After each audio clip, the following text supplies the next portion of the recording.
Hey, it's Stacey, and I'm here with the tip of the day. And the tip of the day today is in relation to a portion of your child's individualized education plan, so the IEP, that's called Supports for School Personnel.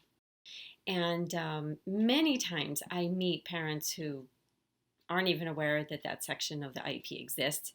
And I also meet professionals that really aren't sure of what goes in that section exactly. So, you as a parent need to know that in that section would go any particular training that the staff may need to best educate your child.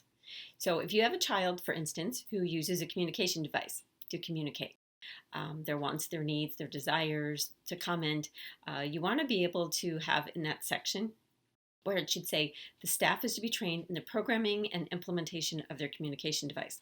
If you have a child who has a behavior plan, maybe it needs to say that the staff to be trained in implementation of the positive behavior intervention plan. If you have a child with autism who needs very specific autism strategies, it should say staff to be trained in autism teaching strategies. If you have a child who has some physical needs and maybe they use a walker or a wheelchair to get around, and the staff needs to know how to transfer the student, maybe from the walker into a chair, from their wheelchair to the floor, because young children oftentimes will sit on the floor in the classroom, and so you want to have those needs identified as well, so that the staff understands how to do that, how to assist that person, the child, with their physical needs.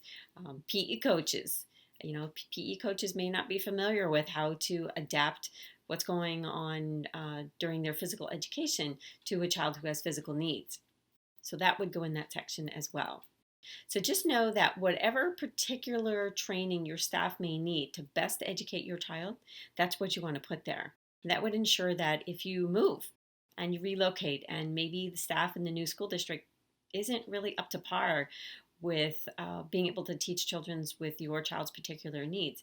If you've got that in there, then they'll have to reach out maybe to their community, maybe to some inside sources to make sure that the staff, not only the teacher, but the staff, so if there's a paraprofessional in the room, that person be trained.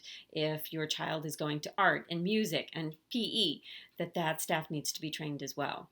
So be sure not to just say teacher, you want to say staff. That would really encompass anybody who's working with your child. And just remember that where there's knowledge, there's power.